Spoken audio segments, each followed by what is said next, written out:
గురించి మనతో పాటు జాయిన్ అవుతున్నారు కనగంటి రమేష్ గారు.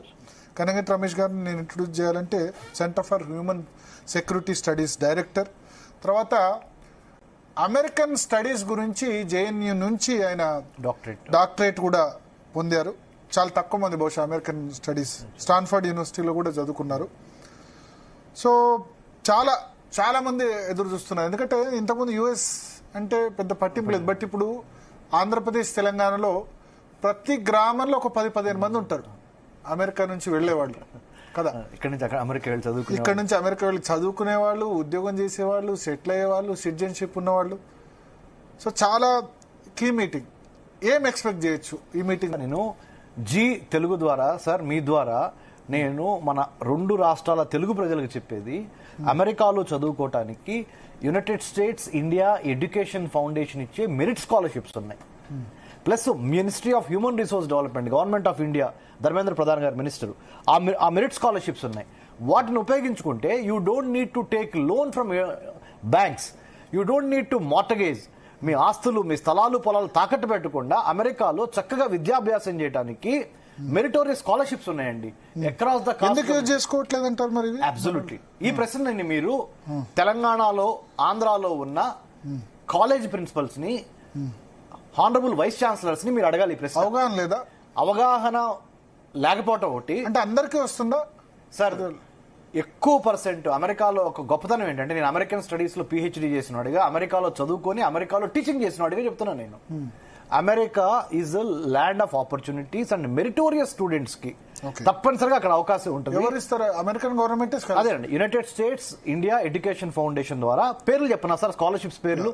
I think you are doing a great service Zee Telugu. ఎందుకో చెప్తున్నా సార్, ఎవరు ఈ స్కాలర్షిప్స్ గురించి మాట్లాడరు సార్. ఎందుకో తెలుసా సార్? మధ్యలో ఉన్న కన్సల్టెంట్స్ ఎవరైతే హైదరాబాద్ లో అమీర్పేట నుంచి, సికింద్రాబాద్ నుంచి, జూబ్లీ హిల్స్, బంజారా హిల్స్ లో ఉన్న కన్సల్టెంట్స్ ఉన్నారు చూడండి సార్, వాళ్ళు లాభపడుతున్నారు. ఎలా లాభపడుతున్నారు? స్టూడెంట్ దగ్గర నుంచి కూడా ప్రాసెసింగ్ ఫీజు తీసుకుంటారు ఇక్కడ 15-20 వేలు. అక్కడ ఆ అమెరికాలో ఉన్న యూనివర్సిటీస్ నుంచి మన పర్సెంటేజ్ తీసుకుంటారు ప్రతి స్టూడెంట్ మీద. దీని మూలంగా నష్టపోతుంది ఎవరో చెప్పనా సార్? మన స్టూడెంట్స్ తల్లిదండ్రులు. Let me be the voice of the students who are going to go to United States of America. Let me be the voice of the parents. అంటే ఎవరైతే ఆర్థికంగా ఇబ్బంది పడతా పిల్లల భవిష్యత్తు కోసం స్థలాన్ని పొలాన్నైనా తాకట్టు పెట్టి నా కొడుకు కూతురిని అమెరికా పంపించాలనుకున్న వాళ్ళకి నేను మీ ద్వారా సార్, భరత్ గారు, మీ ద్వారా నేను జీ తెలుగు ద్వారా చెప్పేది ఏంటంటే, అమెరికాలో చదువుకోవటానికి రకరకాల స్కాలర్షిప్స్ ఉన్నాయి. నేను చెప్తానండి. నెహ్రూ స్కాలర్షిప్ అండి, అబ్దుల్ కలాం స్కాలర్షిప్ అండి, ఫుల్ బ్రైట్ జూనియర్ స్కాలర్షిప్స్ అండి, ఫుల్ బ్రైట్ సీనియర్ అండి, తర్వాత హ్యూబర్ట్ హంప్రీ స్కాలర్షిప్ అండి, ఇంటర్నేషనల్ విజిటర్ లీడర్షిప్ ప్రోగ్రామ్ లో భాగంగా మా నాన్నగారు వ్యవసాయ కూలీ సార్, మా తెనాలి భరత్ గారు. నేను వ్యవసాయ కూలీ కొడుకు పుట్టిన నేను అమెరికాలో 15 యూనివర్సిటీస్కి వెళ్ళానండి ఆన్ మెరిట్ బేస్ స్కాలర్షిప్స్ తీసుకొని. దాన్ని ఐవీఎల్పీ ఫెలోషిప్ అంటారు, ఇంటర్నేషనల్ విజిటర్ లీడర్షిప్ ప్రోగ్రామ్ అని. ఎమర్జింగ్ లీడర్స్ కి ఇస్తారు అది. ఇప్పుడు మీకు 6 రకాల స్కాలర్షిప్స్ చెప్పారు. ఇవి కాకుండా రోడ్ స్కాలర్షిప్ ఉందండి. 7 రకాల స్కాలర్షిప్స్ మీకు ఇప్పటికిప్పుడు చెప్పాను. ఇవి కాకుండా ఇంకొక 7 రకాల స్కాలర్షిప్స్ ఉన్నాయి సార్. మరి అక్కడ చదువుతున్న వాళ్ళు కూడా తెలియట్లేదా? చెప్తాను. Very cream of the students ఎవరైతే కష్టపడి కడుపులో కసుండి వెళ్లాలనుకున్న వాళ్ళు మాత్రమే ఆ రూట్ తీసుకుంటున్నారు.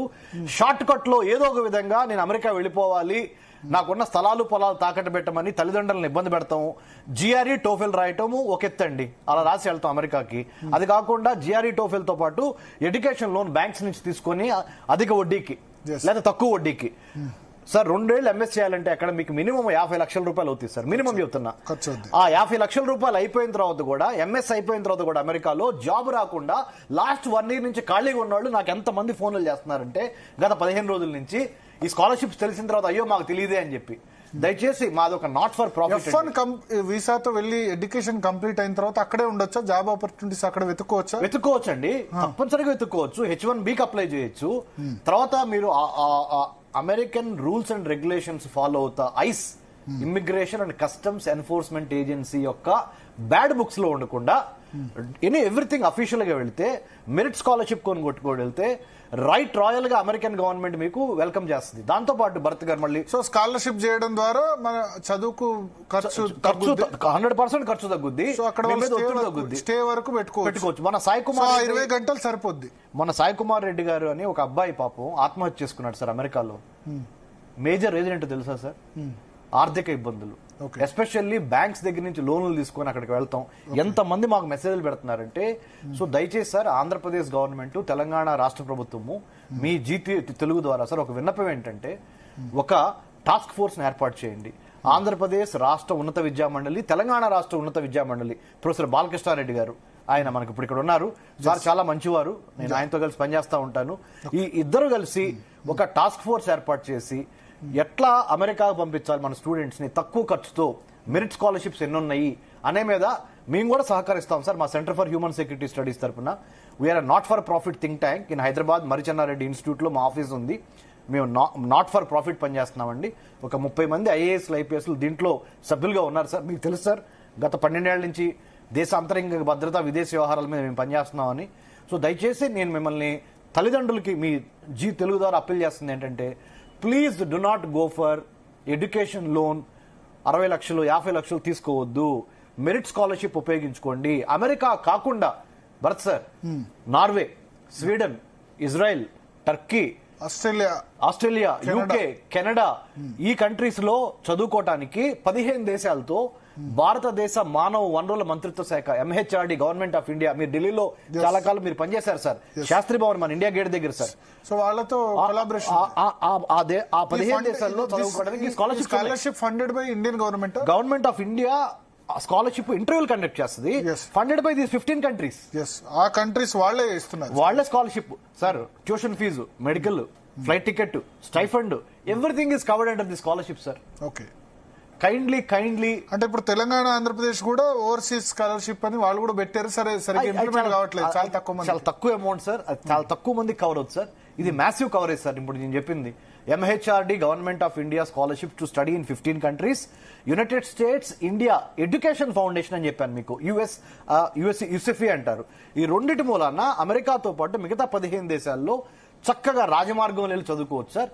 ఇంకోటి ఏంటి చెప్తాను సార్, ఎవరైతే ఈ గవర్నమెంట్ స్కాలర్షిప్స్ తీసుకొని చదువుకున్నారో వాళ్ళకి అక్కడ ఉద్యోగాల్లో కూడా, అమెరికాలో ఉద్యోగం చేయాలనుకున్నా గానీ లేదా వేరే కంట్రీస్ లో చేయాలనుకున్నా గానీ కొంత వెయిటేజ్ ఇస్తున్నారు.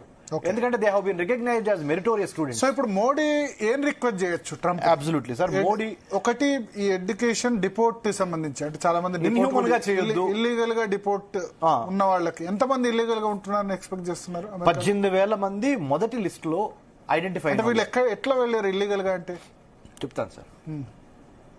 భారతదేశంలో ఉన్న హర్యానా, పంజాబ్, మహారాష్ట్ర, తెలంగాణ, ఆంధ్ర, కేరళ అన్నిటికీ మించి కొన్ని నార్త్ ఈస్టర్న్ స్టేట్స్ నుంచి టౌట్స్ ని పట్టుకొని, మధ్యవర్తులను పట్టుకొని డైరెక్ట్ గా అమెరికా వెళ్లకుండా భరత్ గారు కెనడాలో కొన్ని యూనివర్సిటీస్ లో అడ్మిషన్స్ తీసుకొని, ఆ యూనివర్సిటీస్ లో అడ్మిషన్స్ అయిపోయిన ఒక 4 నెలలకి కెనడా వెళ్ళిన తర్వాత ఆరోగ్య రీత్యా అని చెప్పు, క్లైమేట్ రీత్యా అని చెప్పు, వాతావరణం పడలేదని చెప్పు వాళ్ళ అడ్మిషన్స్ విత్డ్రా చేసుకుని ఈ టౌట్స్ ఏం చేస్తున్నారు, అమెరికాకి కెనడాకి మధ్య బోర్డర్ ని దాటిస్తున్నారు సార్.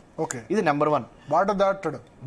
మరి బార్డర్ దాటితే అక్కడ ఇప్పుడు మన దగ్గర బార్డర్ దాటితే కాల్ చేసిన సందర్భాలు కూడా ఉంటాయి. నేను చెప్తాను సార్. భారతదేశానికి నేపాల్కి మధ్య ఉన్న బోర్డర్ చాలా ఫ్రీ బోర్డర్. అట్లానే అమెరికా, ఉత్తర అమెరికా ఖండంలో 2 దేశాలు ఉన్నాయి, పైనేమో కెనడా, కిందేమో అమెరికా. ఆ 2 స్నేహపూర్వక సంబంధమైన దేశాలు కాబట్టి వాళ్ళకి బోర్డర్ చెక్స్ మొన్నటి వరకు అసలు పెద్ద ఏమి లేవు సార్. సో చాలా ఫ్రీ ఫ్లో అన్నమాట, అటు ఇటు వెళ్ళొచ్చు వితౌట్ వీసా. దాన్ని వీళ్ళు కొంత కాదు పూర్తిగా మిస్యూజ్ చేశారు. నెంబర్ 1. ఇంకోటి, వాళ్ళ బార్డర్ కాపలా పెట్టరా? ఉంటది కానీ డాంకీ రూట్ అని, అంటే దొంగ రూట్లు ఇవన్నీ వెళ్ళారు సార్. వీటితో పాటు సార్, డాంకీ రూట్ అంటే గాడిదల మీద పంపిస్తారా అని కాదు, దొంగ రూట్ అని అర్థం. దొంగదారి, దొడ్డిదారి సింహ భాగంలో వెళ్ళకుండా దాటిస్తారు ఏదో విధంగా. టౌట్స్, మధ్యవర్తులు ఇక్కడ 40 లక్షలు 50 లక్షలు తీసుకుని దాటిన తర్వాత మరి సరే ఎక్కడైనా చెక్స్ అవుతాయి కదా, మీ పాస్పోర్ట్ ఇది. అబ్సల్యూట్లీ సార్, అదే మీకు చెప్పింది. వాళ్ళకి ఎవరు అక్కడ దాటినంత మాత్రం ఏం చేస్తారు? Right sir. ప్రెసిడెంట్ ట్రంప్ వచ్చి కొత్తగా లా తీసుకురాలేదు సార్. పాత రూల్స్ నే, పాత రెగ్యులేషన్స్ ని స్ట్రిక్ట్ గా అబ్జర్వ్ చేయమని చెప్పారు. ఇందాక చెప్పాను సార్ నేను. ఇదివరకు వెళ్ళిన వాళ్ళు ఏ డిపార్ట్మెంట్ స్టోర్ లోనూ, ఏ గ్యాస్ స్టేషన్ లోనూ ఇరుక్కుపోయేవాళ్ళు సార్. అక్కడ పనిచేసుకుంటా డాలర్లు సంపాదించుకుంటా 15 ఏళ్లు 20 ఏళ్లు గడిపిన వాళ్ళు చాలా మంది ఉన్నారు. ఇలా ఒక లిస్ట్ తీస్తే మొదటి లిస్ట్ లో 18,000 మంది ఇల్లీగల్ ఇమిగ్రెంట్స్ ఫ్రమ్ ఇండియా అనేది ఒక లిస్ట్ తీశారు సార్. ఎవరు తీశారు? ICE, immigration and customs enforcement agency, part of the department of homeland security in the United states sir. ఇది ఒక లిస్టు. ఈ లిస్టుతో కాకుండా అమెరికాకు వెళ్తానికి ఇంకో మార్గం చెప్పనా సార్? మొన్నటి వరకు కింద గల్ఫ్ ఆఫ్ మెక్సికో ఇప్పుడు గల్ఫ్ ఆఫ్ అమెరికా అయింది ప్రెసిడెంట్ ట్రంప్ వచ్చిన తర్వాత. ఆ అమెరికాకి మెక్సికోకి బోర్డర్ మధ్య నుంచి చాలా మంది లాటిన్ అమెరికన్ కంట్రీస్కి వెళ్ళి లాటిన్ అమెరికన్ కంట్రీస్ నుంచి గల్ఫ్ ఆఫ్ మెక్సికో వెళ్ళి ఆ వెస్టిండీస్ దీవుల నుంచి కొంతమంది అట్లాంటిక్ దాటుకొని లోపలికి వెళ్ళిన వాళ్ళు కొంతమంది ఉన్నారు. ఇలా ఇది ఒక రెండో మార్గం. మూడో మార్గం రైట్ రాయల్ గా అమెరికా వెళ్తారు, B1 B2 వీసా తీసుకొని, అంటే విజిటర్స్ వీసా తీసుకొని వెళ్తారు సార్. పాస్పోర్ట్ చించి బాత్రూమ్ లో వేస్తారు, ఇది డెలిబరేట్ గా వేసి కొల్లం తిరుగుతూ ఉన్నారు మొన్నటి వరకు. అలా వెళ్ళి కాదు, ఇప్పుడు డిపార్ట్మెంట్ స్టోర్స్ లో ఉద్యోగం పెట్టుకునే వాళ్ళు అడగరా నువ్వు ఏ కంట్రీ ఎక్కడి నుంచి వీసా ఉండదా అని అడగరా? Very good sir.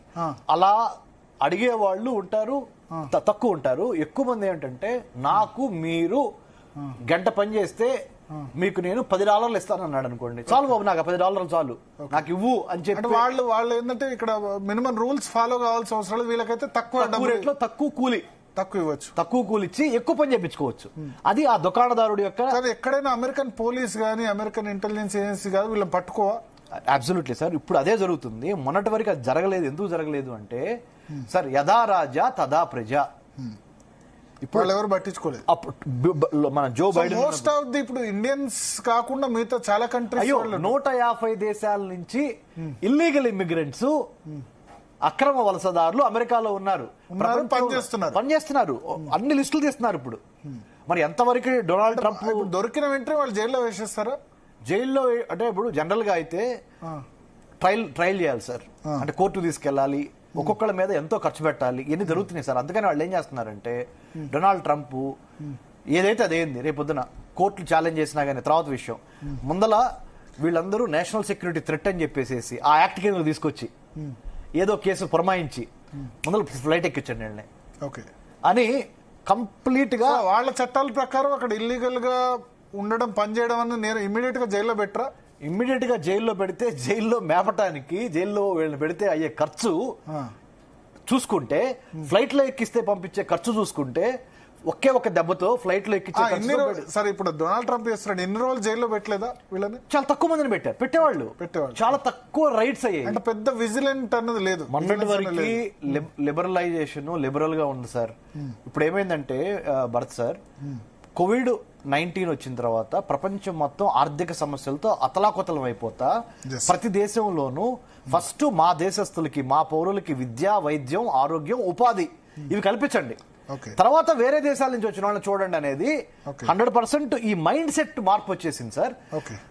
Now localisation become universalisation, అంటే లోకల్ కి ప్రాముఖ్యత ఇవ్వండి. దాని మూలంగా సో ఇప్పుడు ఫస్ట్ టార్గెట్ సరే వీళ్ళనైతే కాపాడలేరు, డిపోర్ట్ సంబంధించి కొంచెం గౌరవప్రదంగా పంపించండి అనేది అడిగే అవకాశం 100% అడగాలి. ఇల్లీగల్ గా ఉండడం అంటే ఇల్లీగల్ దా విషయంలో ఏం చేయలేరు. 100%. రెండోది H1B వీసాస్, అంటే చాలా ఇప్పుడు H1B వీసాలు ఉన్న వాళ్ళు మన IT ప్రొఫెషనల్స్ కానీ డాక్టర్స్ కానీ మనకున్న మేధో సంపత్తి వాళ్ళకి లేదు, నో డౌట్. ఇండియన్స్ కున్న మేధో సంపత్తి అమెరికాలో బర్న్ అండ్ బ్రాటప్ ఉన్న వాళ్ళకి చాలా తక్కువ కదా. అవునండి, 100%. సో మేధో సంపత్తికి వీసాలకు అమెరికన్ గ్రీన్ కార్డ్ గానీ అమెరికన్ సిటిజన్షిప్ పొందేందుకు చాలా సంవత్సరాలు పడుతుంది. ఈ విషయంలో మోడీ ఏమైనా చేయొచ్చండి, చేస్తారు కూడా. ఎందుకంటే ఇక్కడ ఈ విషయంలో కొద్దిగా మనం స్ట్రాంగ్. మీరు మంచి పాయింట్లు ఏమైనా ఎత్తారు చెప్పనా sir. Science, technology, engineering, mathematics or medicine రంగాల్లో భారతీయులు తోపులు, అసలు undoubtedly we are on the top. అంటే సార్ జూయిష్ కమ్యూనిటీ అమెరికాలో అత్యంత ధనికులు, ఇన్ఫ్లుయెన్షియల్ కమ్యూనిటీ, మీకు తెలుసు, దాని మీద అవగాహన ఉంది. ఆ స్థాయిలో అంటే మీడియాలో వాళ్లే, ఇండస్ట్రీలో వాళ్లే, కాంట్రాక్టర్స్ వాళ్లే, ఫిల్మ్ ప్రొడ్యూసర్స్ వాళ్లే, సైంటిస్టులు వాళ్లే, ఎవరు జూయిష్ పీపుల్. ఆ స్థాయిలో అంత ఆదాయం ఉన్న వాళ్ళు మన భారతీయులు, ఇది నాన్ రెసిడెంట్ ఇండియన్స్, మన NRI కమ్యూనిటీ. కాకపోతే మనకు వచ్చే ఒకే ఒక ప్రాబ్లం ఎక్కడ వస్తుందంటే భరత్ సార్, సింపుల్ గా చెప్పాలంటే మనలో కూడా కొంత ఆత్మ విమర్శ చేసుకోవాల్సిన అవసరం వచ్చింది సార్. ఏదో ఒక విధంగా భారతదేశం బోర్డర్ దాటి లేని అకౌంట్లు పెట్టి, లేని డాక్యుమెంట్స్ పెట్టి, ఫ్యాబ్రికేటెడ్ సర్టిఫికెట్స్ పెట్టి, కంపెనీలో మీరు పనిచేసిన అనుభవం లేకపోయినా ఏదో ఒకటి సృష్టించేసి వీసాలు తీసుకుని వెళ్ళిపోయిన వాళ్ళు మనకు తెలిసిన వాళ్ళు చాలా మంది ఉన్నారు, నాకు తెలిసిన వాళ్ళు చాలా మంది ఉన్నారు. దాన్ని గనక మనం కంట్రోల్ చేయలేకపోతే మన మీద కూడా ఒక రకమైన, అంటే బార్డర్ దాటడం నిజానికి తప్పు, దాన్ని మనం కూడా ఎంకరేజ్ చేయకూడదు. ఏ గవర్నమెంట్ కూడా దాన్ని అడగలేదు. మా వాళ్ళు బార్డర్ దాడతారు, Illegal గా దాటుతారు. వెళ్ళేది లీగల్ గానే వెళ్తున్నారు, కానీ ఆ సర్టిఫికెట్స్ ఉన్నాయి చూడండి సార్, Yeah. ఆ సర్టిఫికెట్స్ అని ఫ్యాబ్రికేటెడ్ సర్టిఫికెట్లు పెట్టి వెళ్తున్నారు, ఫేక్ సర్టిఫికెట్స్. దయచేసి జీ తెలుగు ద్వారా మళ్ళీ మన తెలుగు ప్రజలకు చెబుతున్నా అంటే మనకి ఎంతో మేధో సంపత్తి ఉంది, ఎంతో గౌరవ ప్రతిష్టలు ఉన్నాయి మనకి. దయచేసి ఒక అడుగు లేట్ అయినా గానీ వెళ్లేదేదో జెన్యున్ డాక్యుమెంట్స్ తో వెళ్ళండి, లేని ఉద్యోగానికి అర్హతలు పెట్టద్దు, లేని దొంగ. Compare to Latin Americans, Africans కంటే ఇండియన్స్ అంటే కొద్ది గౌరవం ఉంది కదా. 100% we have lot of respect అండి. సెకండ్ గ్రేడ్ సిటిజన్స్ లాగా ఏం చూడరు కదా. Indian Americans are the most respected community in the United States of America after Jews, after Jewish people. యూదుల తర్వాత Yes. మన భారతదేశం నుంచి వెళ్ళిన ఫైనాన్షియల్ గా వాళ్ళు స్ట్రాంగ్ ఉంటే బ్రెయిన్ మేధోపరంగా మనం స్ట్రాంగ్ ఉన్నాం. వాళ్ళకి యాక్చువల్ గా ఆల్మోస్ట్ కంపీట్ చేయగలుగుతున్నాం మనం జూయిష్ పీపుల్ ని. ఓకే, అలాంటి స్టేజ్ లో ఉన్న మనము కొద్దిగా లేట్ అయినా గానీ రైట్ రాయల్ గా జెన్యున్ డాక్యుమెంట్స్ తో వెళతాం మూలాన ఏమవుద్దంటే మిగతా రాబోయే భవిష్యత్ తరాలకి మీరు నాంది పలికిన వాళ్ళు అవుతారు, భారతదేశం నుంచి వెళ్దాం అనుకుంటున్న వాళ్ళకి.